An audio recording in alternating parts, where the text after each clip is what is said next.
Hey, I hope you guys are doing good today. We're going to be watching some Casual Geographic, and it's animal diseases that belong in a horror movie. So I guess buckle your pants because here we go. I think this one is going to be horrifyingly sad, but probably super interesting. I don't really know a bunch of maybe like weird diseases that animals can get, so I think it's going to be very insightful. So I'm ready. If you do get a chance, I'd appreciate if you can leave a like and subscribe. It helps me out a bunch. And I have Casual Geographic's video linked in my description below, so be sure to go and subscribe to him, like his videos, all that good stuff. But all right, let's let's see what we got in store for us today.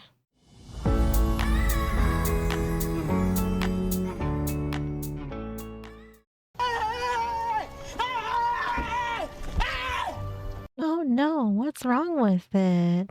Oh gosh. Oh, Why are you running?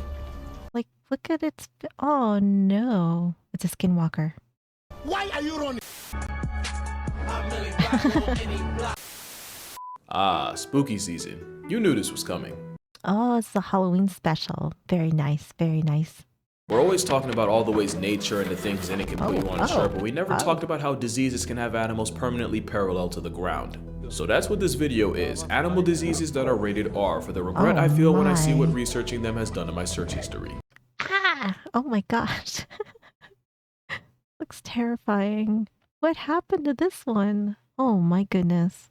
Animal diseases that are rated R for the regret I feel when I see what researching them has done in my search history. And of course, viewer discretion is very much advised, especially for disease number 1. What's a Halloween video without a jump scare? This photo was taken just outside the Caribbean Bay Hotel in Zimbabwe of what appears to be a hairless baboon. The depelted primate appeared to be A hairless baboon. Oh my goodness. Is this maybe some sort of like alopecia type deal, or is this like a mange type deal, I wonder?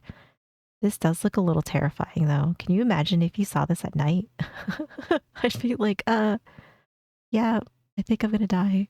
hotel in Zimbabwe of what appears to be a hairless baboon. The depelted primate appeared to be an outcast, only following her troop from a distance, almost as if she had been rejected for her appearance. Oh no. And according to a nearby vet, the most likely cause for this abandoned baboon's condition, mange. Oh, it is mange. I have heard of mange. I know that's a pretty like serious one, and it's kind of sad what happens to animals when they have mange. Mange is a nasty looking disease caused by parasitic mites burrowing into the skin, where their collective feces can cause severe allergic reactions and an unbearable amount of itching.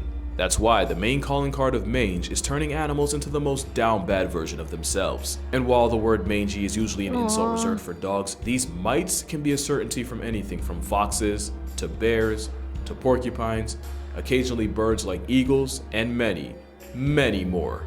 Oh gosh, so it's like no one's safe from it. Oh, you poor animals. Oh, the porcupine. Oh, this one looks.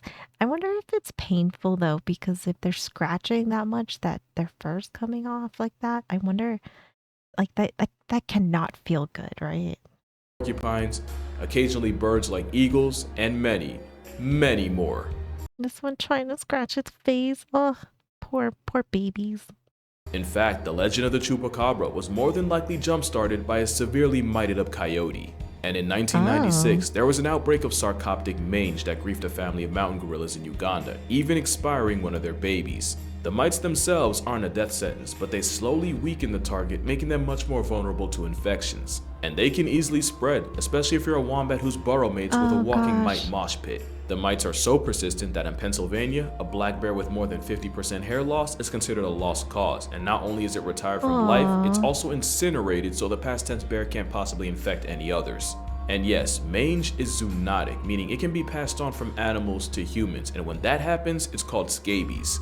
To be fair, it's normally easy to treat in people, but those Oh, I did not realize that that was the connection, or like how scabies are come about. Because you always hear about cases of scabies, they never really got like where, I guess, exactly how people get scabies. But that's okay. I get it now.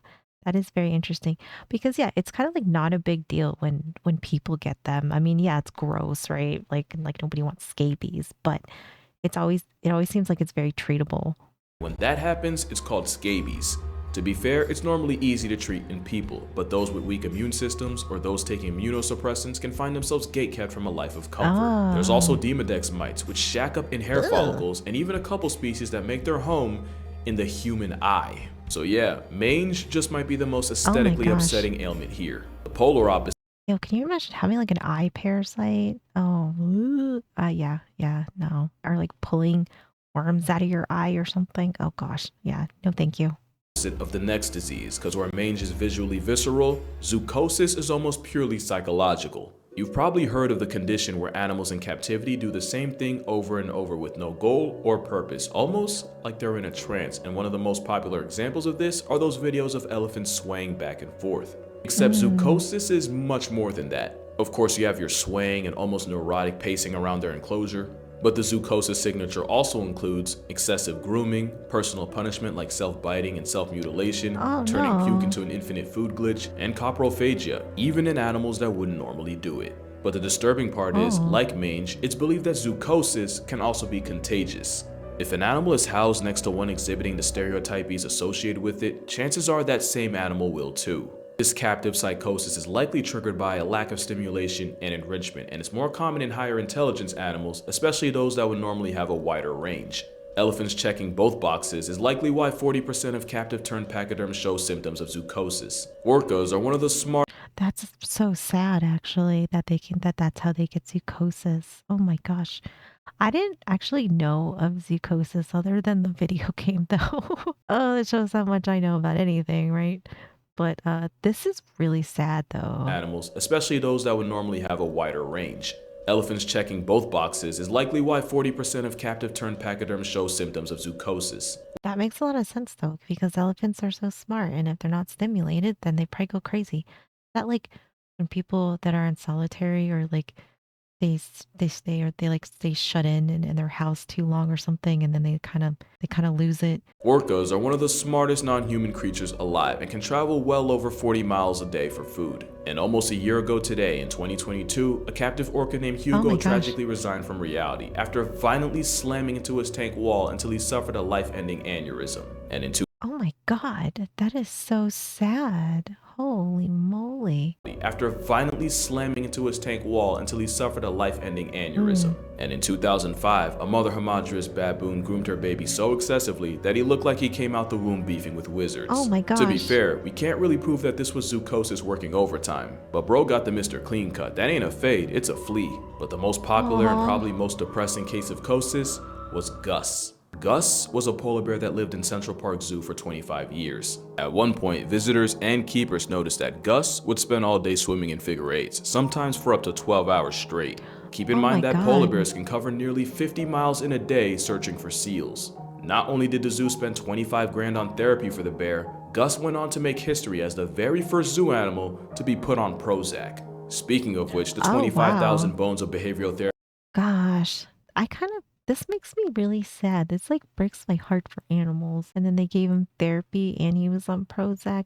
No animal should have to go through that. animal to be put on Prozac. Speaking of which, the 25,000 bones of behavioral therapy basically amounted to the therapist saying, "It be like that." This isn't an anti-zoo video or Wow. me trying to morally grandstand to y'all. I think zoos have the potential for a lot of good and a lot of bad. It's just that the bad can lead to a chronically pilled out polar bear. But wait, it gets darker. Oh no, it gets darker. I definitely agree with that statement though, that there's good and bad parts at zoos. And unfortunately, like he said, the bads are probably really, really bad, unfortunately. But I do understand that there's people that do try to do good, and maybe sometimes that just doesn't go well, or the bad ones are just really, really bad zoos, right? But I definitely see both sides of it of, there's definitely animals in the world that probably could never live in the wild for whatever reason. So if they can go, I guess, live maybe a somewhat happier life and at least be alive and live out, whatever lifespan they have, and they can be in a zoo and be safe, then I think that that's good. But yeah, it's kind of heartbreaking to see this though. It's just that the bad can lead to a chronically pilled out polar bear. But wait, it gets darker. Because with how far removed humans have gotten from nature, there's a legitimate fear that humanity as a whole could be suffering from zoochosis on a global scale. That joke about us being no different than ants stuck in a death spiral becomes less and less of a joke as time goes on. Do you remember the Will Smith movie I Am Legend? You know, before his wife publicly neutered him and then smoked both his family jewels in 2 packs? Well, Oof, oof. But yeah, I actually really like that movie. the post-apocalyptic movie started with a doctor attempting to re-engineer the measles virus in an attempt to find a cure for cancer, instead infecting 99% of the human race. A pretty good example of what can happen when humans try to play God with the natural order. Another example is what happened in Florida, specifically Silver Springs State Park. It's Florida's very first tourist attraction, famous for having a couple Tarzan movies shot there. And in the 1930s, tour boat operator Colonel Toohey was looking for a way to spice up his jungle cruise ride. So he brought in 6 Rabies macaques and had them placed on a small island in the park. And it was at this moment, they f***ed up. Apparently, nobody involved was told that the monkeys could swim, and the moment they touched down on dry land, the macaques proceeded to swim out to the mainland. And following lots of multiplying without a calculator, there are now currently hundreds of rogue macaques, with a good number of them carrying a deadly herpes virus. Oh no. Oh no. Oh gosh, this is so bad. The idea in general doesn't sound bad, but at the same time does not sound good if you maybe are not super knowledgeable in what you're bringing in. So this is bad. Oh my goodness. Hundreds of rogue macaques, with a good number of them carrying a deadly herpes virus. Herpes B is an incapacitating condition that can cause severe brain inflammation, permanent neurological damage, and a permanent lease in a casket-shaped condo.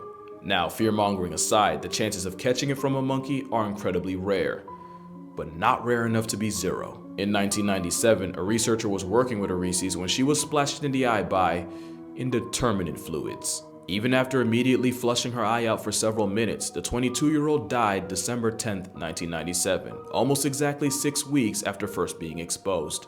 Oh my gosh, that is so aggressive. That is such an aggressive disease. Holy moly, 6 weeks? That's like nothing. Oh my gosh, this poor researcher. That's wild though. That is insanely, insanely wild and so scary, I think. So scary. If you're trying to work with them, maybe you have to, I guess, wear a hazmat suit? I don't know, because that is terrifying. December 10, 1997, almost exactly 6 weeks after first being exposed. According to the Center of Disease Control, since 1932, there have been 51 cases of people being infected with the B virus, with 21 deaths and an 80% mortality rate for those untreated. That's insanely high. This seems like this is like a huge problem. Oh my goodness. With the B virus, with 21 deaths and an 80% mortality rate for those untreated. That same fatal virus is currently being backpacked by up to a quarter of the hundreds of macaques running around the Sunshine State. No. Worse, it's believed they shed the potent virus through their saliva.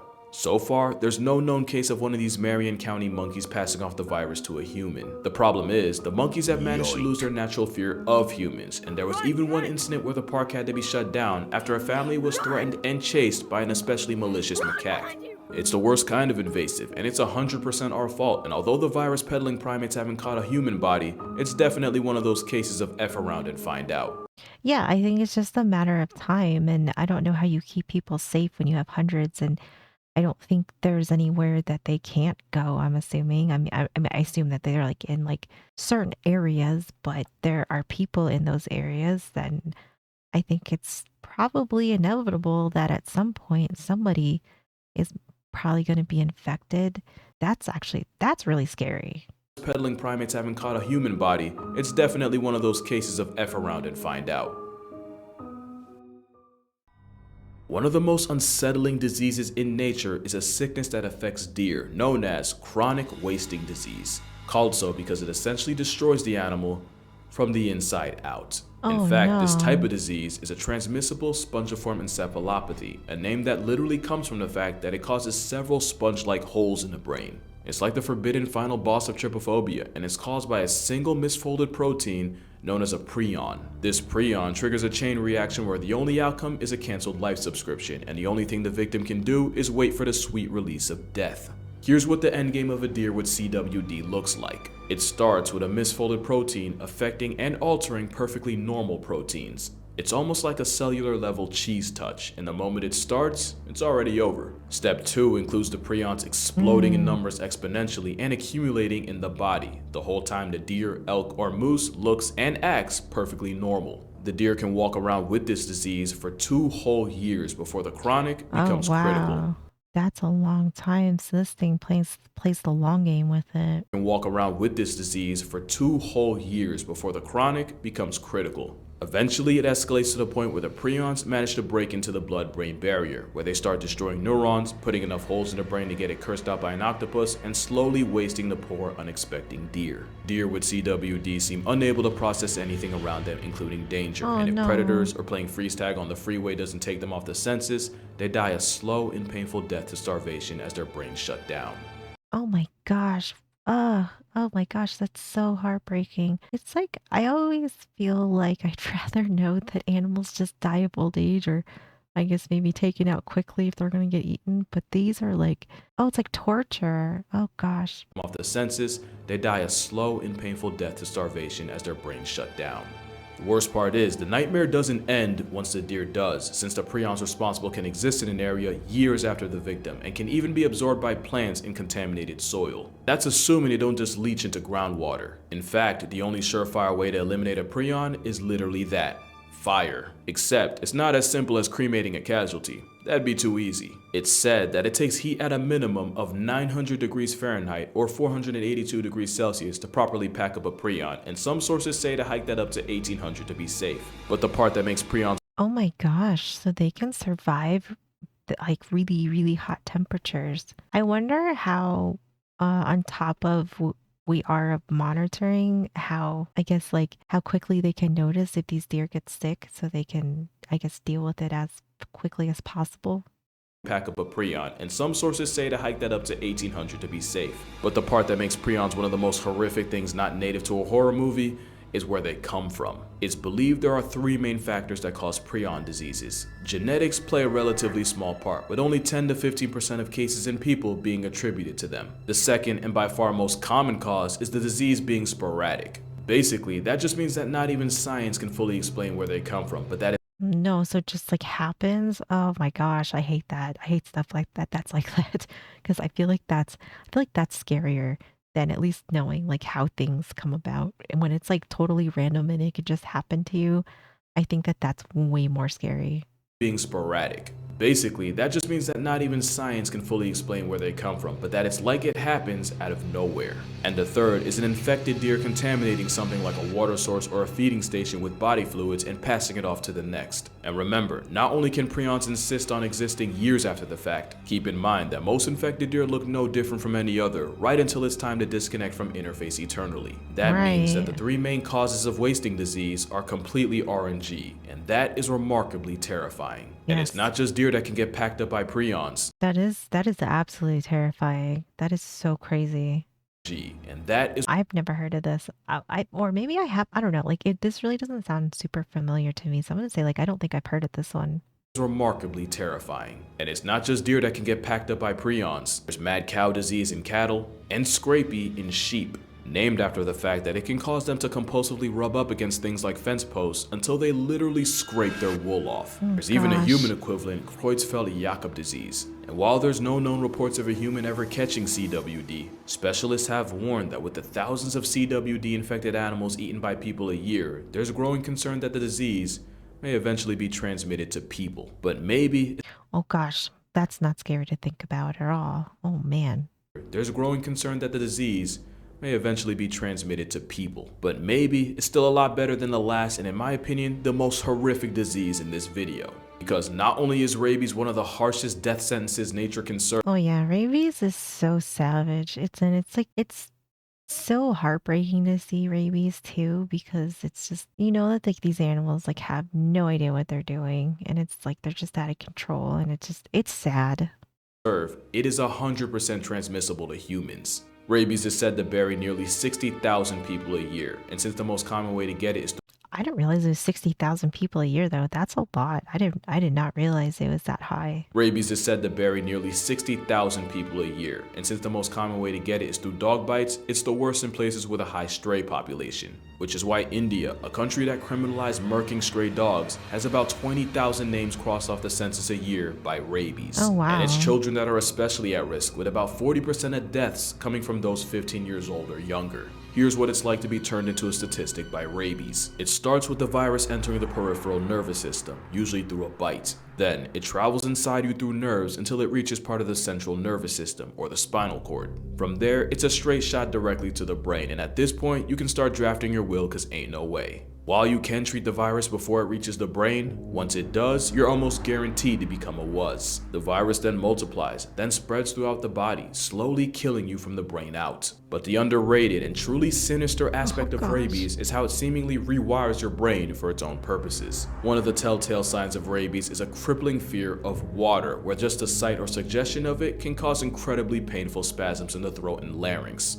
At the same time, the virus attacks the salivary glands, causing excessive drooling and the foaming at the mouth the disease is famous for. And that's because the virus is most concentrated in the mouth, and swallowing or drinking water would dilute it, so the hydrophobia helps keep the mouth and all the nastiness inside as potent as possible. And It's just so horrible. And I actually didn't realize that that many people a year can get like or I guess get rabies. A wild animal bites you, they usually tell you to go straight to the hospital, and then like you get you get your rabies shot or whatever. That's usually it, you know. And then I do know if they can catch the animal, or they do catch it or whatever, then it gets its head chopped off. Gosh, yeah, rabies is definitely a savage one. the hydrophobia helps keep the mouth and all the nastiness inside as potent as possible. And that's not the only way rabies manipulates its mark. There's believed to be 3 stages of rabies in animals. You got the prodromal stage, and that's where the animal might start showing minor changes in behavior. And then you got the phase likely everyone associates with rabies, the excitative stage. It's been called furious rabies since it's characterized by heightened aggression and random outbursts of violence. Animals that would normally be wary of people, such as foxes, can attack completely out of nowhere with bites. And remember, being a gosh. water bigot just makes that bite that much more toxic. Oh my god, this lady. Oh gosh. Oh my god. Out of nowhere with bites. I don't think I've never seen this video before, but god, this fox is just going to town on her. And remember, being a water bigot just makes that bite that much more toxic. And then there's a paralytic or dumb stage, where the animal appears unaware and disconnected from the world around it. This is where you might see a normally introverted mammal show zero fear in humans. Oh, But don't be no. fooled, they're still liable to bite to serve the virus's purpose. The nightmare usually ends with the animal flatlining to respiratory arrest as its body finally just gives up. And your fate is almost no better if you're a human, since rabies has one of the highest KD ratios of any disease, even though it's also one of the oldest. It flexes a nearly 100% fatality rate, but nearly means there's still a chance. Yeah, I guess that's true too. But oh my god, that's so terrifying to think about. I've never been bitten by a wild animal. Have you guys? Please, hopefully not very many of you have, but if you have, let me know your experience because I am very interested. I don't know anybody, actually don't even know anybody who's been bit by a wild animal. In 2004, 15-year-old Gina Giese contracted rabies after being infected by a bat, and the moment she started experiencing symptoms, she was, statistically speaking, a walking corpse. Dr. Willoughby, who had studied up on rabies, Oh my figured their gosh. last chance was to put the teenager in a coma in a last-ditch effort to save her brain and give her body a reasonable chance to fight off the virus. About a week after she was induced, Gina miraculously started producing rabies antibodies, and after Eurostepping death, she would go through the grueling rehab of relearning how to walk, talk, and even stand. Because even Oh when you're my lucky, it gosh. ain't easy being Giese. She became the first person to ever survive the rabies virus without a vaccination, and even went on to start a family. But don't get Oh, it wow. twisted, the Milwaukee protocol that saved her has been used on 41 people, and only 6 have survived. Oh yeah, that is not good. But I'm so happy that she lived though because what she said that she was only 15. She's just a child. Those are not good. Those are not good stats as far as your survivability to be able to make it through this though. That's very scary.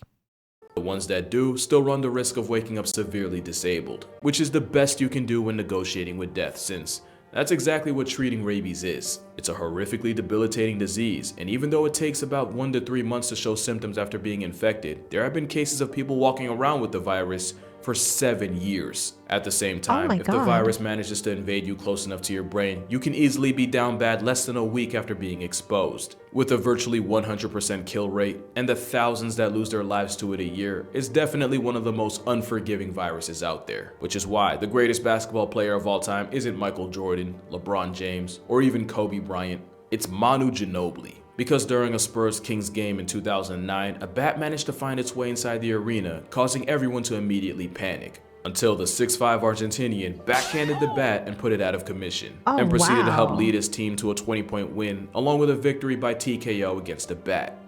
That is insane. Good on this man. Holy moly. Panic. Until the He saved it. He saved everybody. He's a hero. 6'5" Argentinian backhanded the bat and put it out of commission, and proceeded to help lead his team to a 20-point win, along with a victory by TKO against the bat. One man managed to potentially solo one of the deadliest viruses of all time, and he wasn't even a starter, and you'll never guess what day this happened. Yeah, that's right. Happy On Halloween, and stay safe out Damn. there. Let's say cases of humans contracting rabies in the US are rare, with only 1 to 3 cases reported annually. Okay, so that is pretty rare. And it's estimated less than half of 1% of bats carry it. That is really low too. So I guess that's good news. So the chances of catching it are low, but never zero. Yep. So be safe out there, people. As sad and kind of like horrific it is, it's also really, really good information. It's good knowledge. I think it's knowledge that everybody should have about animals and how careful you need to be. I mean, like, just like every video we watch, it's like we should always be cautious of animals. But I would imagine that in a lot of cases, people don't think about the disease side of it, because they'd be like, oh, it's cute. Like, oh, it's a cute fox, or it's a like little raccoon or squirrel or whatever, and it, like, at the end of the day, it's a wild animal. And it can just be aggressive because it's scared, or it could have diseases. Thank you so much for hanging out with me. I really appreciate you guys being here. Be sure to go and support Casual Geographic. He makes amazing videos. So great job. Be sure to go and like and subscribe to him. But that's going to do it for me. I hope you guys have a great day, and I will see you in the next one.